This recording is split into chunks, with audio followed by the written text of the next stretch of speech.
This is Fatima बतूल। असद, इस video में मैं आपसे वो सवाल करूंगी जो स्टूडेंट्स मुझसे बहुत ज़्यादा करते हैं। फर्ज करें कि मैं तैयारी शुरू करती हूँ और मेरे पास 6 महीने हैं, क्योंकि वो हमारे पास वो स्टूडेंट्स हैं जो BS में सेमेस्टर 8 सेमेस्टर पढ़ के आते हैं, कोई ऐसे स्टूडेंट्स हैं जो 2 साल का BA करते हैं। अब जब वो पढ़ना शुरू करते हैं तो वो इस पोजीशन में नहीं है कि वो एक सिस्टमैटिक टाइम टेबल बनाए। सो फर्ज करें कि मैं आज तैयारी शुरू करती हूँ और 6 महीने बाद मैंने CSS में अपेयर होना है। सो आप मुझे कोई ऐसा स्टडी प्लान बताएं, कोई ऐसा टाइम टेबल दें जिससे मैं इन 6 महीनों में अच्छे तरीके से तैयारी करूँ।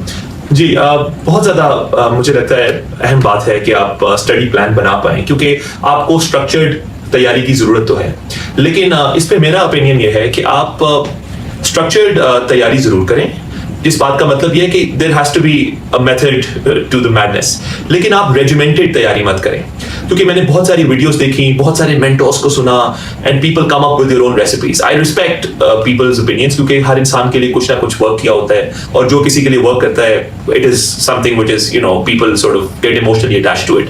लेकिन अहम बात ये नहीं है कि किसी इंडिविजुअल के लिए क्या वर्क किया, अहम बात ये है कि what is the rational way in which you should approach this examination.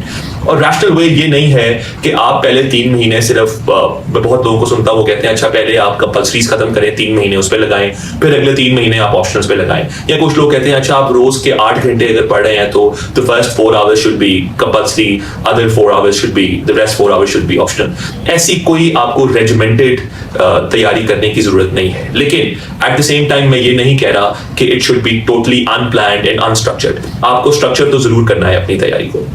Structure से एक बहुत अहम चीज होती है, और वो ये होती है कि आपको पता चलता जाता है कि आपकी प्रोग्रेस क्या है, आपने कहां से स्टार्ट किया था। आपने आज 20% तैयारी खत्म कर ली, आज से 1 महीने बाद आप 40% पे चले गए। So you know where you currently stand and where do you need to get at by say the next 3 months और द नेक्स्ट 4 मंथ्स। तो इसलिए स्ट्रक्चर इंपॉर्टेंट है। अब आपने स्ट्रक्चर कैसे करना है, मेरी इस पे मेथोडोलॉजी बड़ी सादा सी ये है कि आप लो हैंगिंग फ्रूट्स को पिक करें।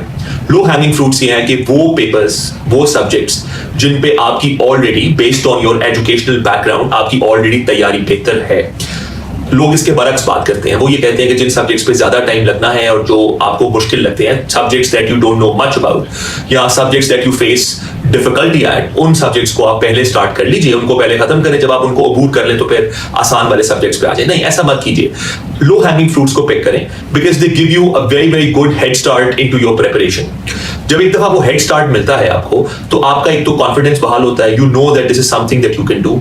और तीसरी उसमें बात यह है कि उन लो हैंगिंग फ्रूट्स की हमेशा कोई ना कोई कॉम्प्लीमेंटैरिटी होती है with other more difficult subjects. तो आप जब उनको पिक करके करना शुरू करते हैं, तो बाद में आप जब मुश्किल सब्जेक्ट्स की तरफ जाते हैं तो आपको बाद में अंदाजा होता है कि you're already done 20 or 30% of a certain मुश्किल subject that you thought was very difficult to surmount कुछ ऐसा पहले।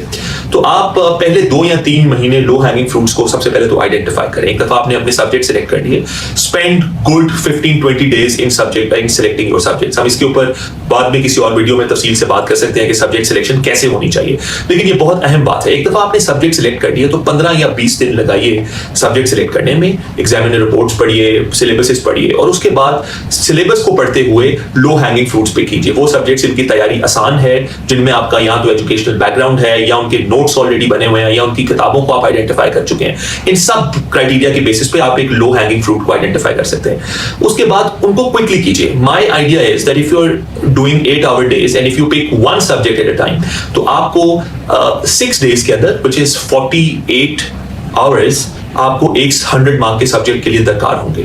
उसमें पहले 2 से 3 दिन आप लगाएं नोट्स प्रिपरेशन पे। नोट्स प्रिपरेशन का सबसे आसान तरीका है, इसमें भी एक डिटेल्ड वीडियो हम बाद में कर सकते हैं, लेकिन सबसे आसान तरीका है कि आप सिलेबस को पिक कीजिए और हर सिलेबस के टॉपिक को गूगल करके देखिए कि उस पे कौन सी किताब, कौन सा जर्नल आर्टिकल, कौन सा न्यूज़पेपर या मैगजीन अच्छा रिसोर्स प्रोवाइड करता है। Once you know all of that, तो आपने 2 या 3 दिन में सिर्फ एक वर्ड फाइल के ऊपर कॉपी पेस्ट करते गए सारे इंडिविजुअल टॉपिक्स को, और एक 100 मार्क के सब्जेक्ट के आपने रफ नोट्स बना लिए। Now this is in addition to the over the counter books that you can find on the bookstores, या आपको कोई ऑनलाइन रिसोर्स या नोट्स, या if you're going to an academy या you're seeking some help from a mentor, वहां से आपको जो नोट्स मिलते हैं, this is in addition to that. This is your own baby, something that you build from scratch. और इन notes को फिर साथ लेके you attach them to other resources that you have. 3 दिनों के अंदर you spend 24 hours on it, which is a good enough time, ample time. और उसके बाद आपके जब एक दफा नोट्स बन जाए, तो बाकी के 3 दिन दिन आप सॉलिडली उन नोट्स को पढ़ें। जो 7वां दिन मैंने रखा हुआ है इसके अंदर, ये मैंने 6 दिन का प्लान बताया, 7th डे आप सिर्फ और सिर्फ प्रैक्टिस कीजिए, उस सब्जेक्ट के पास पेपर निकालिए, नोट्स आप बना चुके उनको 3 दिन आप सॉलिडली, और कोशिश कीजिए 40 पेजेस से ऊपर आपके नोट्स ना जाएं एक 100 मार्क के सब्जेक्ट के लिए। 40 पेजेस को पढ़ने में सिर्फ 3 घंटे से 4 घंटे लगते हैं, लेकिन अगर आप बार बार पढ़ते हैं तो I have given you 24 hours which is 3 days of work on it. 7वां दिन आप सिर्फ और सिर्फ पास पेपर सॉल्व कीजिए। अगर आपके पास 8 घंटे हैं उस दिन में और आप सिर्फ थ्योरी वाले सवाल करते हैं तो 2.5 घंटे लगा के आप 3 पेपर 8 घंटे में कर सकते हैं। 7th डे 7 दिनों के अंदर आप एक 100 मार्क का सब्जेक्ट कर सकते हैं बहुत आसानी से। अच्छा, आपके CSS के सब्जेक्ट्स जो हैं वो बेसिकली जिनकी आपने कंटेंट, या जिस तरह ये मैंने कंटेंट की प्रिपरेशन बताई, वो सिर्फ 10 है। अंग्रेजी की तैयारी एक मुनफरिद किस्म की डिफरेंट तैयारी है, उसमें आपने कोई सिलेबस या कोई कंटेंट या नोट्स नहीं बनाने, इट इज ऑल प्रैक्टिस। वो तो मैडम फातिमा मुझसे बहुत बेहतर बता सकती हैं कि उसकी प्रिपरेशन कैसे होनी चाहिए, उसका स्टडी प्लान क्या होगा।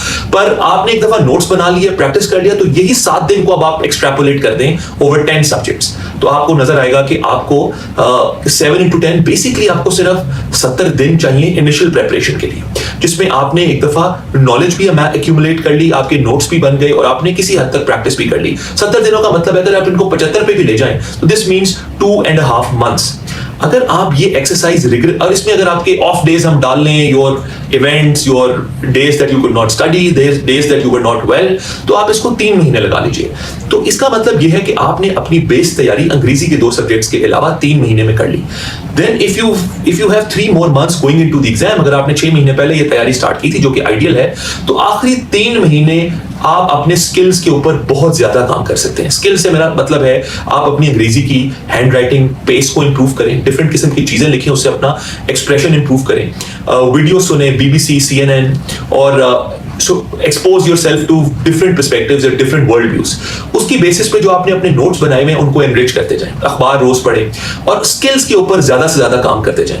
जब आप क्या आखिरी 15 या 20 दिन रह जाते हैं तो तब यू आर समवन जिसके सुपर स्किल्स बन चुके हैं, अंग्रेजी वो अच्छी लिखता है या लिखती है, कॉम्प्रिहेंशन स्किल्स अच्छे हैं, somebody who can write very fast and write with a very very good legible handwriting, ये skills हैं, इनके ऊपर आप 3 महीने काम करें तो तैयारी भी हो गई, skills भी हो गई। फिर आखिरी 15 दिन में दोबारा अपनी क्लोजेट में से अपने नोट्स निकाल लें और आखिरी 15 या 20 दिन दोबारा नोट्स की रिवीजन फ्रॉम स्क्रैच स्टार्ट करें, that you can take into the exam।